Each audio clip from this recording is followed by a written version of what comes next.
मैं पहली आयत पढ़ी सूरत हूद की 3 नंबर आयत, उत्थे फरमाया अल्लाह ने जिहड़ा इस्तिगफार करदा है ते तौबा करदा है अल्लाह सोहना माल देगा ते सोहनी इज्जत देगा। ते इत्थे के फरमाया हजरत हूद अलैहिस्सलाम अपनी कौम नूं कहंदे ने आयत नंबर 52 दे अंदर वया कौमी इस्तगफिरू रब्बकुम सुम्मा तूबू इलैहि, कहन लगे ऐ मेरी कौम वालियो इस्तिगफार करो ते अपने अल्लाह की तरफ रजू करो, क्योंकि वह की करते सी अल्लाह ने शरीक ठहराते सी, अल्लाह ने शरीक ठहराते उन्हें क्या अल्लाह ने शरीक ना ठहरावो, अल्लाह ने शिरक ना करो, अल्लाह ताला कोलों ही मंगो, अल्लाह ताला की इबादत करो, अल्लाह की नाफरमानी ना करो। ते उन्होंने को क्या जवाब दिता अगे आएगा। तो लेकिन हजरत हूद अलैहिस्सलाम ने 2 चीज़ों का जिक्र किया तो फायदा की होगा। फरमाया युरसिल समा अलैकुम मिदरारा, फरमाया जेड़ा बंदा कसरत नाल इस्तिगफार करेगा ते तौबा करेगा युरसिल समा अलैकुम मिदरारा, अल्लाह आसमान तो मूसलाधार बारिश नाजल करन दे, यानी जिस जरूरत पवेगी ना तो अल्लाह उस वक्त बारिश नाजल करें। दूसरा फायदा थे कि किता वयज़िदकुम कुव्वतन इला कुव्वतिकुम, अल्लाह तुम्हारी कुव्वत भी मजबूत करेगा, अल्लाह कुव्वत के अंदर इजाफा फरमा देगा।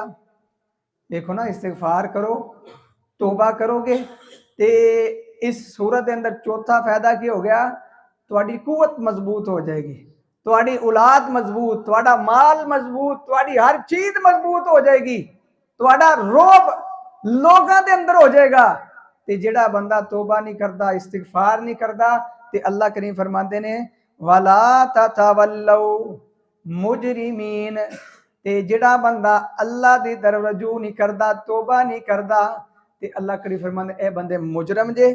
ते अगू कौम ने आख्या असी इंज असी जिहड़ा वे सिर्फ अल्लाह कल्ले नूं पुकारिए ए हो नहीं सकता, फिर अल्लाह ताला ने उन्हां ते अजाब भी नाजल किया।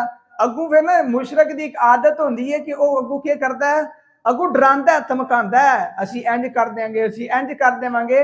जिहड़ा बंदा हुंदा ना सच्चा दलील के मुताबिक गल करता कहता ए दलील ही ए दलील ही, जिवें दलील सुन के ते मुशरक बंदा जिहड़ा बातल बंदा हुंदा है वह लड़ाई करता है। तो उन्होंने भी कौम वाला की आख्या कहने लगे साडे जिहड़े ना मबूद वो तुहाडा नुकसान कर देवणगे, वो क्या करन दे नुकसान कर देवणगे।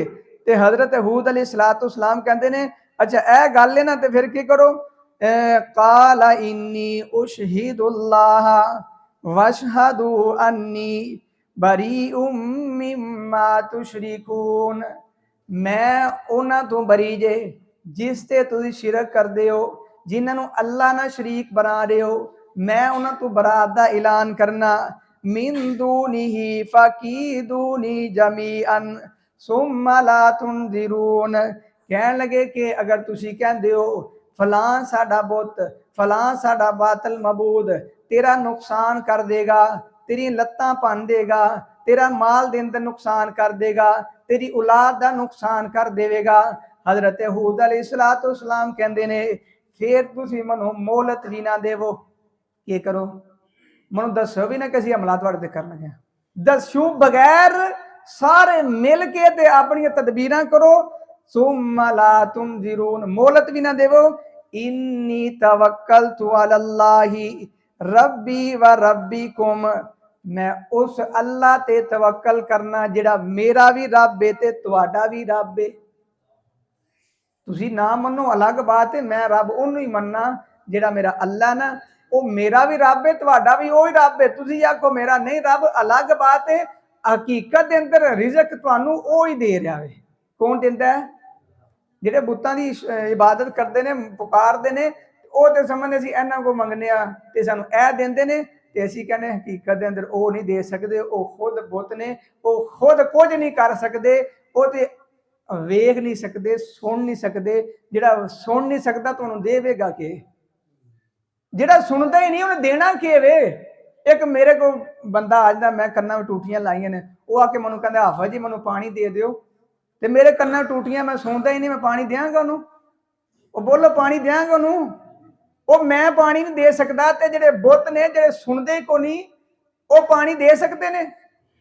ते अल्लाह करीम फरमाते ने हजरत हूद अलैहिस्सलाम उन्होंने कह रहे ने मैं उस अल्लाह ते तवक्कल ते यकीन ते भरोसा करना जिहड़ा मेरा भी रब है ते तुहाडा भी रब है। इत्थे जिहड़ी मैं चौथी गल कीती है ना, जिहड़ा बंदा इस्तिगफार करदा है, तौबा करदा है, अल्लाह ताला उहदी कुवत मजबूत, ईमान मजबूत, उहनूं किसी दा डर नहीं रहिंदा।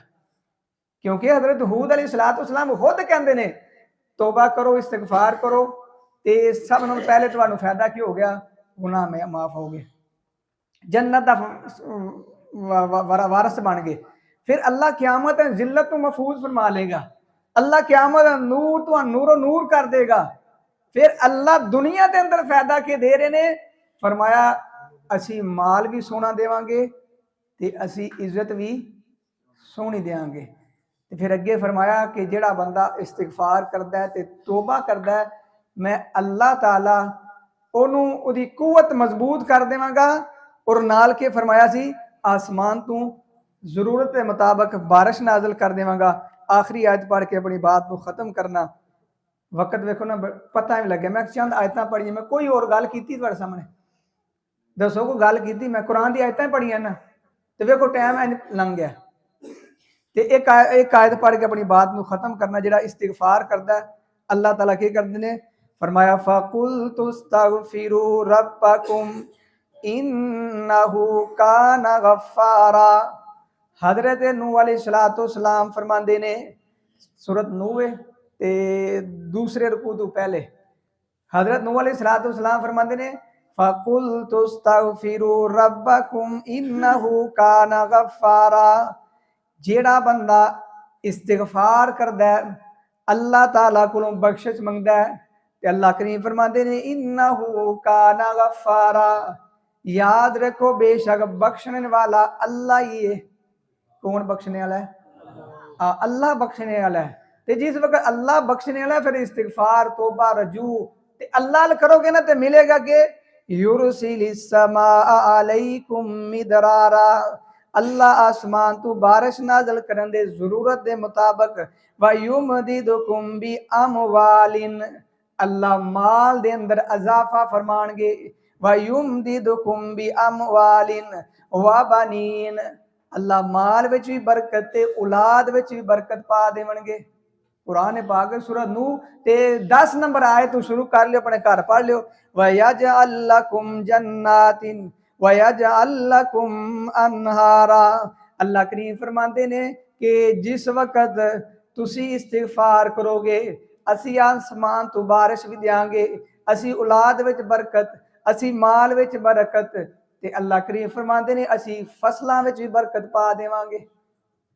अल्लाह को दुआ करो अल्लाह पाक सानू कसरत नाल इस्तिगफार करन दी, तौबा करन दी तौफीक अता फरमाए। जिस बंदे ने तौबा की वही बंदा कामयाब है। कुरान पाक अगर पढ़िए ना, सानू सही गल है, इतना मज़ा, इतना बंदे सुकून आता है ना कि अल्लाह तू कितना मेहरबान है, अल्लाह तू कितना मेहरबान है। मैं अक्सर कहना, बार बार कहना, अगू भी आखांगा कि जिस बंदे ने अल्लाह ताला नू नहीं पहचानिया, वही बंदा अल्लाह दर छड़ के ते गैरुल्लाह दे दर ते जांदा है। जिन्होंने पता है कि मेरे गुनाह माफ अल्लाह करेगा, मैं उहदे सामने एक बारी कह देना अल्लाह मेरे को गलती हो गई है, अल्लाह मेरे को गलती हो गई, मैं कमजोर जा बंदा सी, अल्लाह तेरा ही बंदा ना, अल्लाह कमजोर हाँ, अल्लाह मैं कमजोर हाँ, तू ताकत वाला है, अल्लाह मैं फकीर हाँ, तू गनी है। अल्लाह सामने एक बारी कह देना बंदा, अल्लाह मैनू माफ कर दे, आइंदा मैं नहीं करांगा। ते नबी अलैहिस्सलाम फरमाने अल्लाह एक बारी भी ताना नहीं देंदे, अल्लाह कहते जा मेरे बंदे तेनू माफ किया।